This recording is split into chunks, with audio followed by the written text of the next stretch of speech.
Dari Utsman ibn Affan berkata, aku mendengar Nabi SAW bersabda, sesiapa yang membaca Bismillahilladzi la yadurru ma'asmihi syai'un fil ardi wa la fis sama' wa huwa as-sami'ul alim, yang bermaksud dengan nama Allah yang dengan namanya tidak ada sesuatu pun yang dapat memberikan kemudaratan di bumi maupun di langit. Dialah yang maha mendengar lagi maha mengetahui. Sebanyak 3 kali, maka dia tidak akan ditimpa bala yang datang secara tiba-tiba sehingga subuh. Dan barang siapa yang membacanya ketika subuh sebanyak 3 kali, maka dia tidak akan ditimpa bala secara tiba-tiba sehingga petang, iaitu malam. Hadis rawahu Abu Dawud menurut Syekh Syu'ib Al-Arnud. Hadis ini adalah hasan. Assalamualaikum dan salam sejahtera buat semua. Alhamdulillah, teacher masih lagi diberi ruang dan peluang untuk berkongsi dan menyampaikan slot sains sekolah rendah. Kali ini kita pergi dengan tajuk Light Up Your Life. Okey.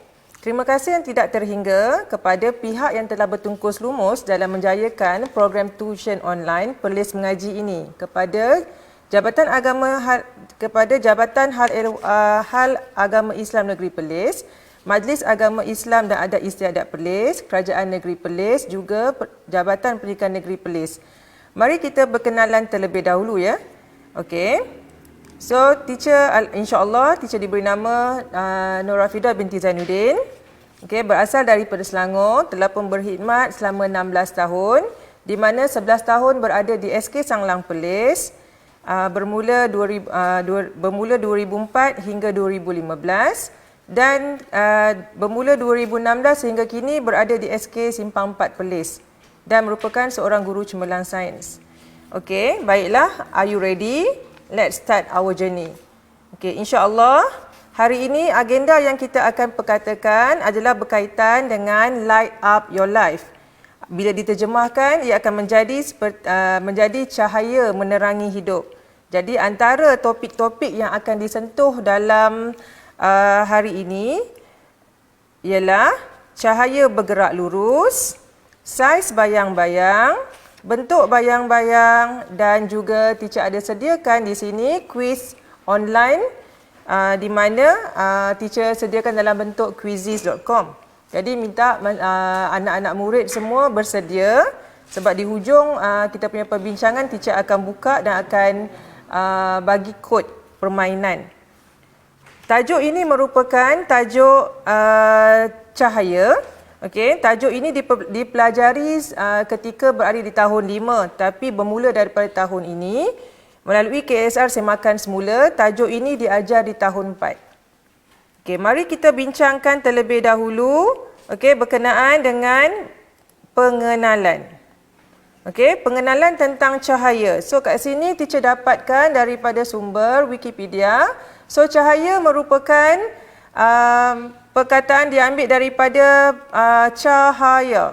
So daripada perkataan Jawi, pinjaman bahasa Sanskrit, secara tepatnya yang dikenali sebagai cahaya tampak, yang merupakan tenaga berbentuk gelombang dan membantu manusia dan juga binatang melihat, ataupun haiwan lah. Okey.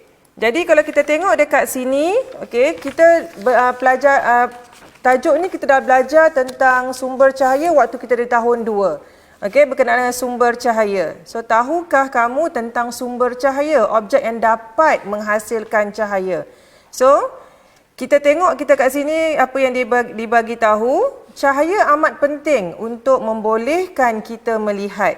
Tanpa cahaya, manusia sukar untuk melakukan aktiviti dengan sempurna. Okey, apabila keadaan gelap, kita akan sukar mengenal pasti objek. Jadi cahaya dapat membantu kita untuk melihat objek dengan lebih jelas. Okey. So baiklah, jom kita jalankan satu aktiviti.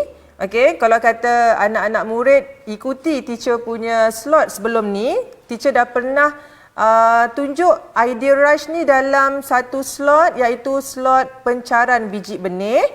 Okey, so tulis cepat-cepat. So di mana anak-anak murid kena sediakan sehelai kertas kecil dan juga pensel.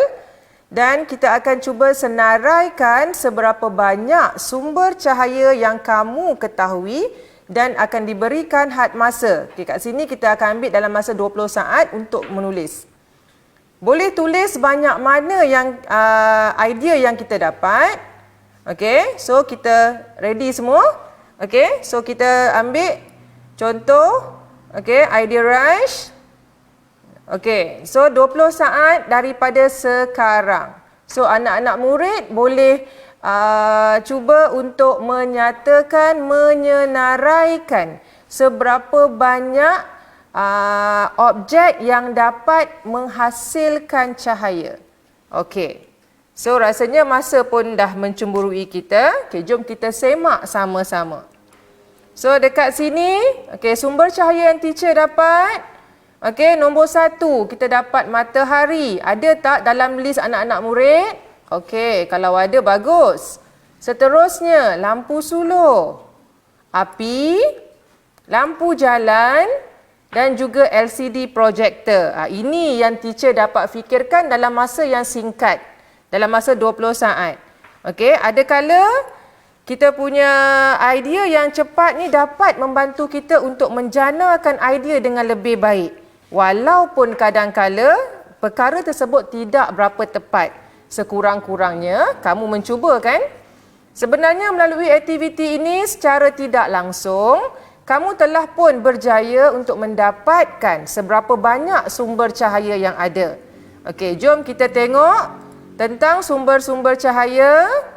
Okey, ini merupakan ulang kaji tajuk tahun 2. Okey, sumber cahaya yang pertama kita ada matahari. Kalau kita sebut tentang matahari, kita boleh sebut matahari ini merupakan sumber cahaya utama bagi bumi. Kemudian kita ada unggun api, kita ada lilin, kita ada kilat, mentol dan juga lampu suluh. Kebanyakan macam lampu suluh, mentol, lilin ni merupakan objek buatan manusia. Okey? Okey. Seterusnya, kita nak tengok tentang tajuk cahaya bergerak lurus. Okey, yang ini merupakan subtopik kita yang kedua pada hari ini, cahaya bergerak lurus. So, di sini teacher akan timbulkan satu persoalan kepada semua. Bagaimana shadow show ataupun tayangan bayang-bayang boleh dihasilkan dan dipentaskan? Kalau kita dekat Malaysia ni, kita ada wayang kulit. Tapi yang teacher ambil video ni ialah sumber daripada YouTube. Kita cuba tengok Sat. Dia punya video. Masing-masing tolong perhati.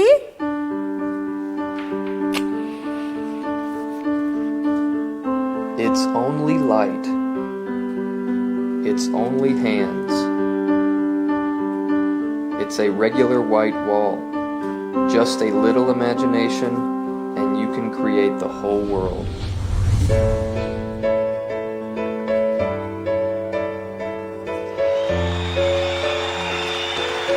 Ladies and gentlemen, let's get ready to rumble!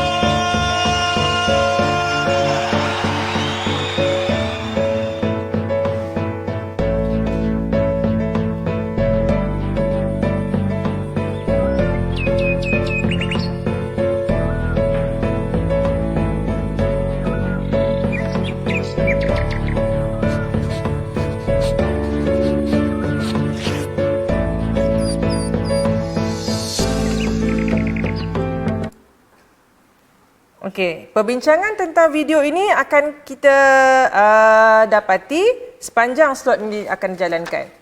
Okey, baiklah. So, topik kecil kita di bawah cahaya bergerak lurus ialah tentang pergerakan cahaya. Okey, mari kita perhatikan penyiasatan yang dijalankan ini, di mana seorang pemerhati sedang memerhati cardboard yang diletakkan secara lurus, di mana lubang pada cardboard itu diletakkan secara selari. Okey, so apa pemerhati ni akan nampak? Dia akan nampak cahaya lilin. Okey, so kenapa ini berlaku? Ini kerana cahaya bergerak lurus. So cahaya daripada lilin boleh disaksikan apabila lubang adalah sebaris. So mata berada selari dengan lubang pada cardboard 1, 2 dan 3. So pemerhatian yang kita akan dapat perhatikan cahaya lilin tersebut. Okey, ini pula merupakan kesinambungan daripada kita punya penyiasatan yang awal, di mana di antara 3 cardboard itu, 1 ditarik ke tepi. Okey, so di mana sekarang ni kita nampak lubang itu dah tak sama, dah tak selari. So apa yang kita akan perhatikan? Okey, so pemerhatian dia, mata takkan nampak cahaya lilin. Okey, kalau kata tak puas hati, agak-agak macam tak percayalah apa teacher cakap, masing-masing boleh cuba. Okey. Yang ini pula kita punya penyiasatan yang kedua. Okey, dengan menggunakan salur getah yang lurus dan kita perhatikan pada satu sumber cahaya. Kalau kita ada mentol lah. Kalau kita ada cahaya matahari, kita pergi tengok. Ataupun pada lilin pun kita boleh tengok. Okey, so bila kita tengok, kita buat penyiasatan itu, kita akan dapati cahaya mentol dapat dilihat melalui salur getah yang lurus. Okey, ini kerana cahaya bergerak lurus. Okey, jadi ini kesinambungan daripada yang tadi. Bila kita gunakan pula salur getah yang bengkok dan kita memperhatikan pula pada mentol, okey, apa yang kita akan dapati? Cahaya mentol tak dapat dilihat melalui salur getah yang bengkok.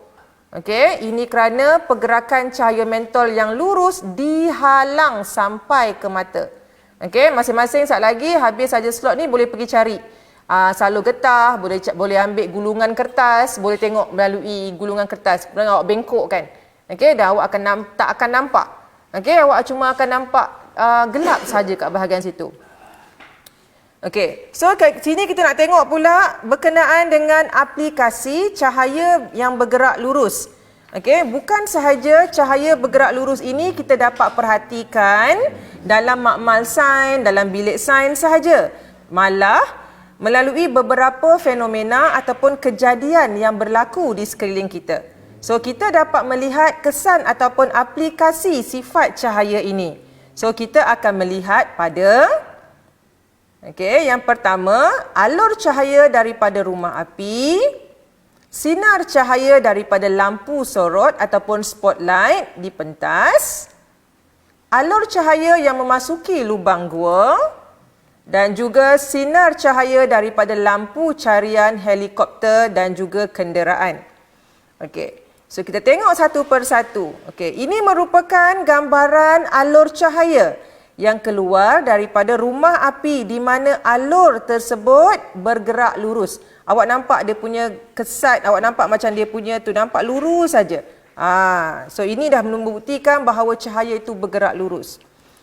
Kemudian ini pula merupakan gambaran yang menunjukkan cahaya yang bergerak lurus daripada atas pentas, di mana ia digunakan sebagai salah satu cara untuk menarik perhatian penonton ketika persembahan dijalankan di atas pentas. Biasa kan kalau kita tengok konsert ataupun kita tengok pada atas pentas, lampu sorot inilah yang digunakan. Okey. Seterusnya, ini pula merupakan alur cahaya yang masuk melalui gua sehingga mencetuskan cahaya masuk melaluinya. Lubang yang terdapat pada dinding gua tersebut membolehkan cahaya matahari boleh dilihat oleh orang yang berada dalam gua tersebut. Jadi gua tu tak adalah gelap, kelam sangatlah. Okey, sebabkan ada lubang-lubang pada gua yang membolehkan cahaya matahari masuk. Okey.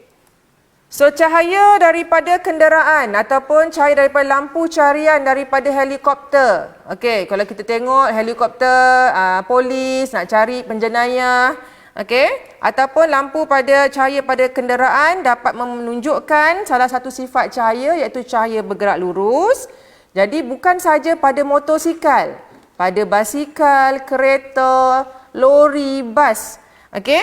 Semuanya tu kita boleh nampak dia punya sinar cahaya dia tu. Itu membolehkan kita boleh melihat pada waktu yang gelap. Okey. Teacher pasti topik berkenaan cahaya bergerak lurus tentu sudah dapat dikuasai oleh anak-anak. Baguslah kalau begitu. Kini tiba pula masa untuk kita bincangkan pula berkenaan dengan pembentukan bayang-bayang. Okey, so apa itu bayang-bayang? Bagaimana bayang-bayang boleh terhasil? Okey, bayang-bayang terbentuk apabila cahaya daripada sumber cahaya, sama ada daripada matahari, lampu suluh ataupun lilin, dihalang oleh suatu objek. Okey, masih ingat lagi tak tentang video di awal tadi berkenaan dengan The Shadow Show? Jadi kat sini kita akan membincangkannya. Okey, so mari kita lihat bagaimana bayang-bayang boleh dihasilkan. Okey, so kita perlu ada sumber cahaya, kemudian kita perlu ada objek dan kita perlu ada skrin. Skrin ni terpulanglah sama ada nak sediakan dinding, nak sediakan kertas mahjong, tapi lebih elok kalau kata skrin tu lebih rata, lagi baguslah. Okey. Jadi kat sini kita ada satu tajuk kecil berkenaan dengan kejelasan bayang-bayang objek. So ni merupakan topik baru sebenarnya, kejelasan, sebab kalau ikut sebelum ni kita dia punya silibus, dia terus bila kata pasal bayang-bayang dia terus tentang satu objek itu. Okey? So, masih ingat lagi tak slot teacher sebelum ni tentang bahan yang dapat menembusi cahaya, iaitu bahan lut sinar, bahan lut cahaya dan bahan legap. Kita nak tengok sekarang, okey, bayang-bayang objek yang terbentuk mungkin berbeza mengikut objek yang menghalangnya, iaitu sama ada objek tersebut ialah lut sinar, lut cahaya ataupun legap. Okey, jom kita jalankan satu aktiviti untuk kita membanding bezakan bayang-bayang.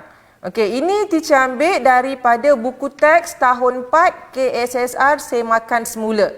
Okey, so menyiasat kejelasan bayang-bayang, so alat-alat dan juga bahan yang diperlukan, kita ada lampu suluh, plastik jernih, plastik berwarna ni teacher ganti dengan kertas baking paper, kad manila, pita pelekat, gunting, batang aiskrim dan juga kertas putih. Okey.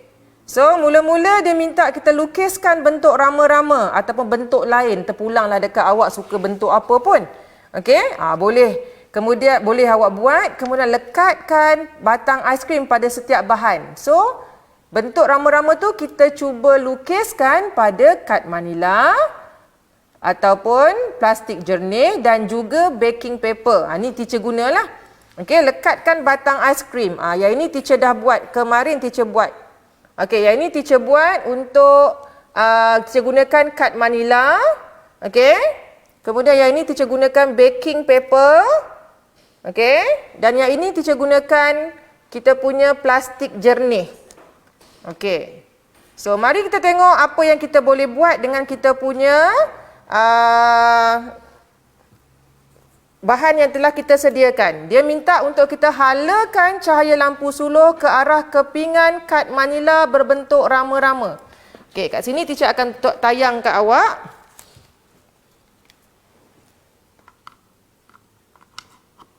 Okey.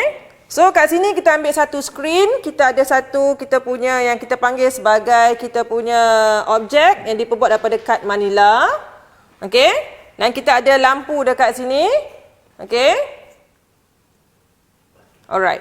So, kita tengok. Okey, masing-masing cuba perhatikan apa yang berlaku pada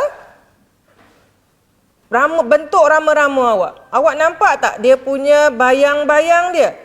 Okey, bila awak nampak bayang-bayang dia, sama ada bayang-bayang tu jelas ataupun tak jelas. Okey. Seterusnya, kita akan cuba ubah menggunakan kita punya kertas baking paper. Nampak tak dia punya bayang-bayang dia? Okey. kertas baking paper. Seterusnya kita gunakan pula plastik jernih. Okey, masing-masing cuba tengok. Seolah-olah macam tak nampak apa pun dia punya dia punya rama-rama tu. Okey.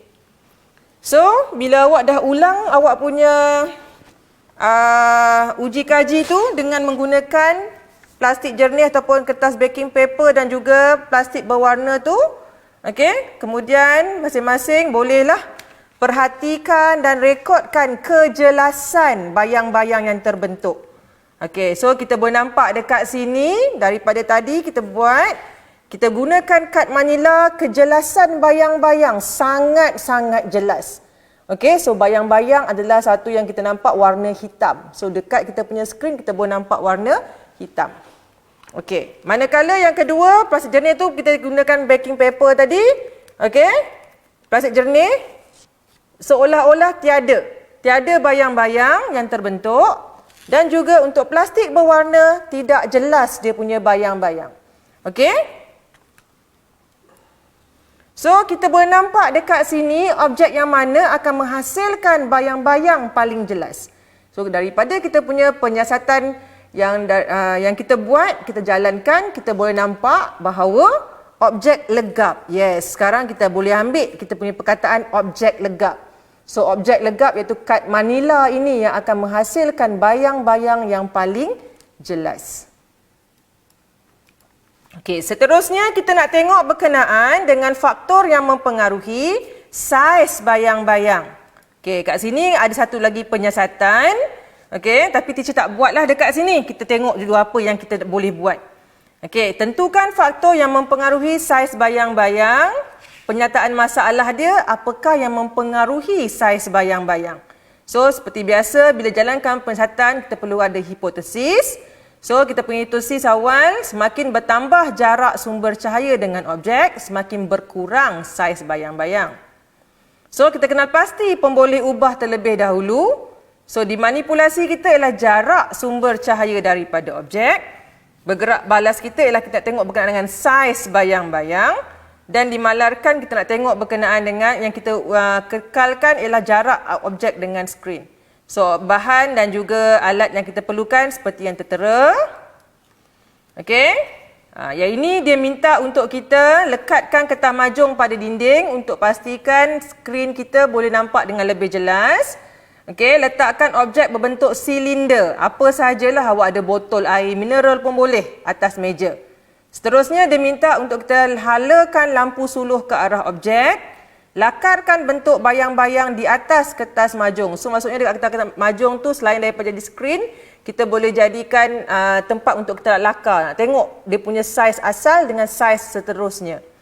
Ulang langkah 3 dengan 4 dengan ubah jarak antara lampu suluh dengan objek. Catatkan keputusan dalam jadual.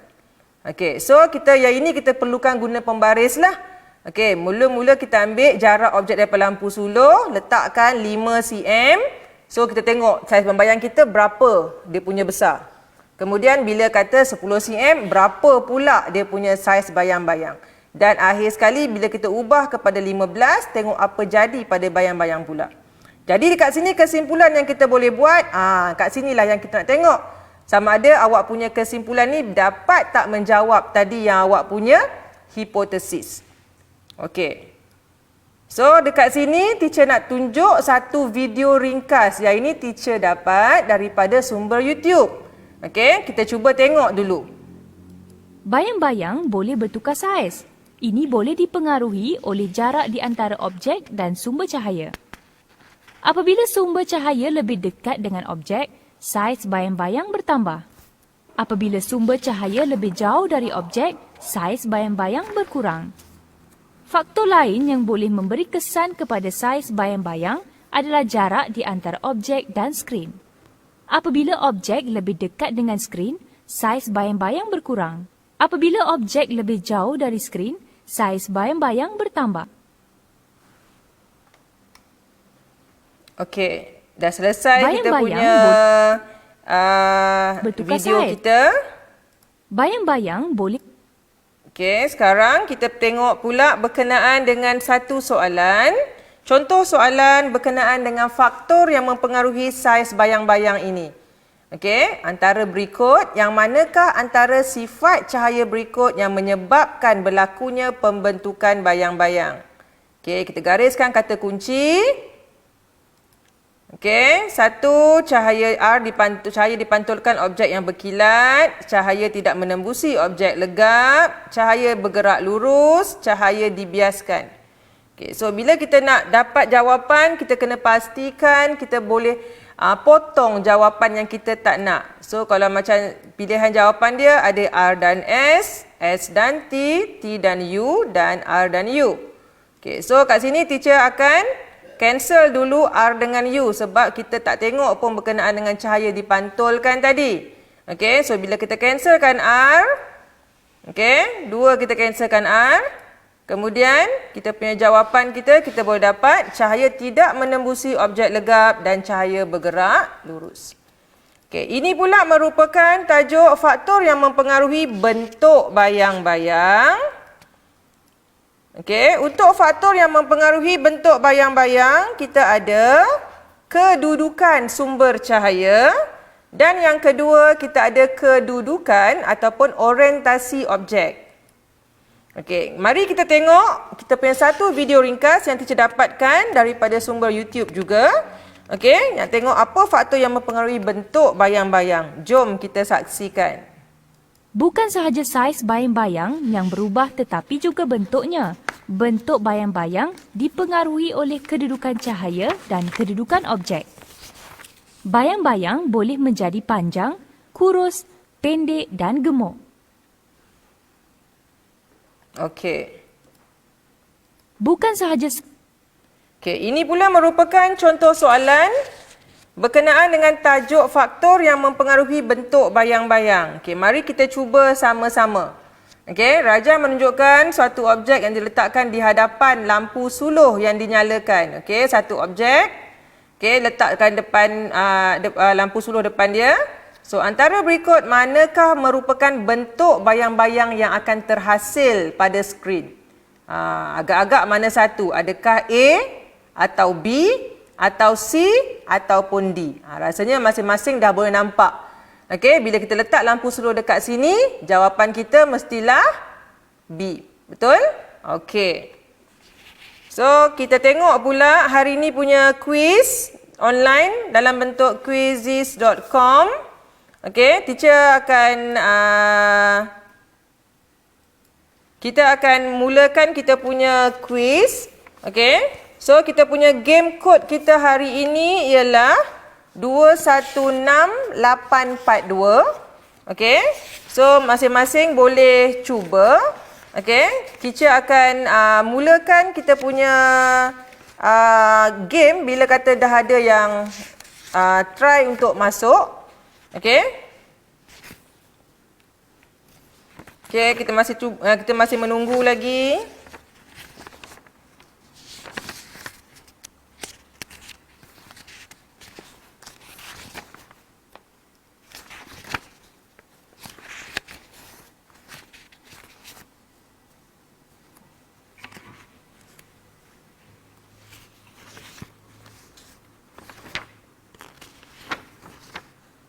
Okey, ada siapa yang nak cuba join the game?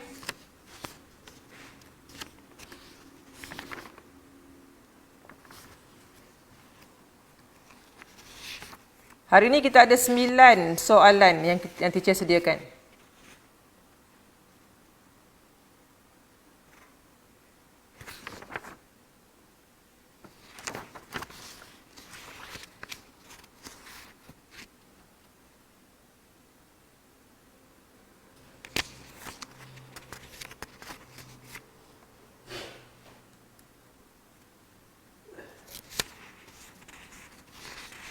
Okey, cepat. Siapa nak try?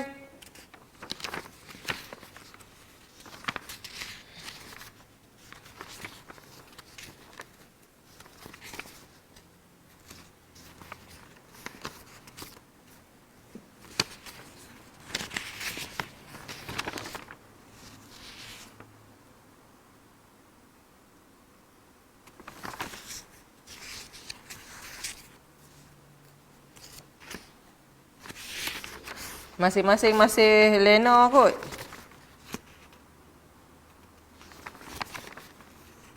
Okey, game kod kita 216842.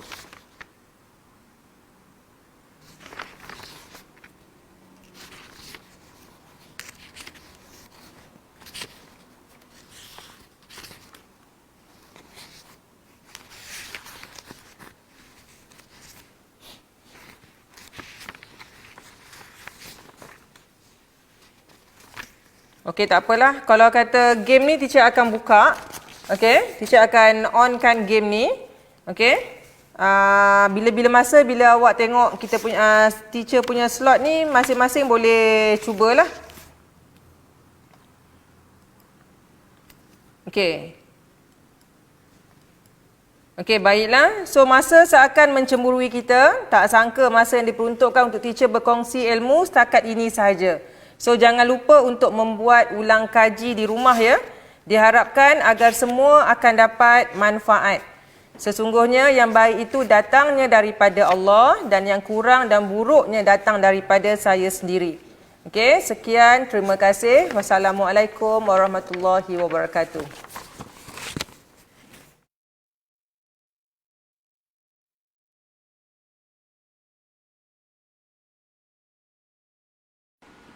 Daripada Anas bin Malik radhiyallahu anhu berkata, Nabi SAW pernah berdoa, Allahumma inni a'udzubika minal barasi wal jununi wal juzami wa min sayil asqam.